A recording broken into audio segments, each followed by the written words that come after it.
tarefa, Jesus organizou os seus discípulos e as suas discípulas, que já não eram apenas 12, mas, de acordo com o nosso texto aqui, essa versão 72. Proclamar o reino de Deus não é uma tarefa simples, às vezes é difícil, pode ser uma experiência frustrante e até mesmo perigosa, mas outras vezes pode ser muito alegre e muito gratificante. Jesus então comparou o anúncio do reino de Deus a uma colheita abundante para a qual havia poucos trabalhadores disponíveis. Ao falar isso, ele estava dizendo que, na verdade, os recursos são poucos e as pessoas comprometidas com o anúncio do reino também. Mas, afinal de contas, o que é o reino de Deus mesmo? Será que é um lugar onde tem um palácio com um trono sobre o qual Deus está sentado e de lá governa todo o universo? Vocês acham que é isso? Não, né? Não é mesmo. O reino de Deus é uma expressão que representa a dimensão na vida na qual Deus governa, na qual Deus é a referência. Quando Deus é a referência da vida, da existência inteira, nossa e de todo o universo, isto é o reino de Deus. Então, é todo o espaço, dentro e fora de nós, preenchido com a presença de Deus, preenchido com o seu amor, com a sua justiça, com a sua liberdade e com a sua paz. Essa paz, no entanto, não é sinônimo de inércia, inatividade ou apatia, mas é sinônimo de busca, de ação, de luta. É uma paz em movimento. Por exemplo, diante do genocídio contra o povo de Gaza, paz não é silenciar fazendo de conta que nada está acontecendo, mas é pronunciar-se firmemente, exigindo, por exemplo, do nosso governo que o Brasil rompa relações com Israel. Isso é uma possibilidade. Então, é defender o povo que está sendo dizimado. Um outro exemplo, diante da investida do governo dos Estados Unidos contra o Brasil, por meio da taxação de 50% dos produtos brasileiros, paz é permanecer coeso defendendo a soberania nacional. Não é ter medo de um governo estrangeiro, nenhum que seja, não é? E tampouco é nos submetermos aos interesses estrangeiros. Então, paz, essa paz da qual Jesus fala, ela é uma paz ativa. A paz que vem do reino de Deus é uma paz que nasce da justiça. É da noção de justiça que nasce paz. Então, enquanto houver desigualdade no mundo, nas sociedades, enquanto houver guerra de um Estado mais poderoso que o outro, porque possui mais armamentos que o outro, e pensa que pode dizimar essa população, não há paz, não há justiça e, portanto, não há paz. Então, nós somos um povo de paz, e nós precisamos agir para que a justiça se efetive no mundo e, assim, a partir daí, a paz, de fato, seja construída. Bom, mas em nossa vida diária, que essas são, exemplos assim de mais para fora, vamos dizer assim, de nós. Não tão para fora, quer dizer, a gente tem que participar dessas ações, mas enfim, na nossa vida diária, assim, como indivíduos, como é que o reino de Deus se expressa? Se expressa por meio da maneira como a gente vive. E nós vivemos a partir do amor, vivemos a partir buscando justiça, vivemos querendo a liberdade e a paz? Essa é a pergunta que a gente tem que se fazer, não é?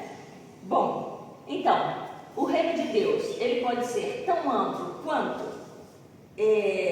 o trabalho feito por governos, tribunais internacionais, sociedade civil e a ONU, por exemplo, em favor da paz e da justiça global, mas pode ser também tão simples quanto uma mensagem que nós ligamos para um amigo ou uma amiga dizendo que a gente se importa com ele, com ela, né? Pode ser tão fácil quanto uma palavra que provoca o sorriso em alguém, ou ajudar alguém a levar as caixas de material de construção que sobraram em casa, não é? Para um determinado lugar, ou um almoço que a gente queira fazer e celebrar junto com uma amiga. Então, o reino de Deus se expressa na complexidade das coisas, mas também na simplicidade das coisas, de como a gente lida com as coisas no dia a dia. Ao olhar para nós nesta manhã, será que Jesus vai nos encontrar junto àqueles 72 que se comprometeram com o anúncio do reino de Deus? Ou vai nos encontrar junto daqueles e daquelas que se consideram, não sei, cansados demais, fracos demais, sem recursos, sem vontade, sem compromisso com tal anúncio? Onde é que Jesus vai nos localizar? O texto do Evangelho fala que a proclamação do reino de Deus tem várias características. Primeira, pode ser perigosa, é isso? Jesus diz assim: olha, eu envio vocês como cordeiros no meio de lobos. Lobos perseguem cordeiros, lobos matam cordeiros e os comem. Os discípulos de Jesus são cordeiros no meio de lobos quando denunciam estruturas que produzem dominação em vez de libertação, que produzem ódio ao invés de amor, que produzem guerra ao invés de paz. Nessa situação, nós, discípulos e discípulas, somos meio que cordeiros no meio de lobos. A segunda característica que eu quero apontar para a proclamação do reino de Deus é que ela está marcada pela transitoriedade, ou seja, por aquilo que é provisório. Jesus diz: não levem bolsa, nem sacola, nem sandálias. Escutaram isso na leitura do Evangelho? Sim, né? Não levem. Então, os discípulos e as discípulas foram instruídos a não ter provisões, não ter reservas, não ter sobras. O que significa isso para nós que vivemos numa sociedade marcada por uma mentalidade que é assim moldada pela necessidade de garantir o presente e o futuro de nós mesmos e das nossas famílias por meio de, sei lá, poupança, investimento, propriedades e garantias de todos os tipos? Na verdade, me parece que o que o texto está dizendo olha, nós não precisamos de nada disso para viver, né? O que a gente precisa para viver é o básico. Mas há uma alta porcentagem, e há uma alta porcentagem da humanidade que não tem nem o básico, não é isso? Pessoas para quem a oração do Pai Nosso é uma realidade, ou seja, quando pedem o pão nosso de cada dia nos dá hoje, é porque de fato não tem o que sobre para amanhã, né? Há pessoas que vivem com aquilo que é diário, aquilo que ganham naquele dia, e é aquilo que tem para viver, não tem garantias sobre o amanhã. Então, é importante a gente, a partir da leitura do Evangelho, se perguntar: a gente consegue sequer conceber viver sem reservas, sem sobras? Mas parece que aos anunciadores e às anunciadoras do reino de Deus, Jesus coloca isso como critério. Não fica pensando no que vai na reserva, não. Não fica pensando na sobra, não. Bom, é um desafio para nós que vivemos nesse tempo, nessa sociedade, assim como também era para quem vivia no tempo e na sociedade de Jesus. Terceira característica que eu quero apontar, para a qual eu quero apontar, é que a proclamação do reino de Deus implica em saber lidar com a rejeição. A gente falou um pouco sobre isso na semana passada.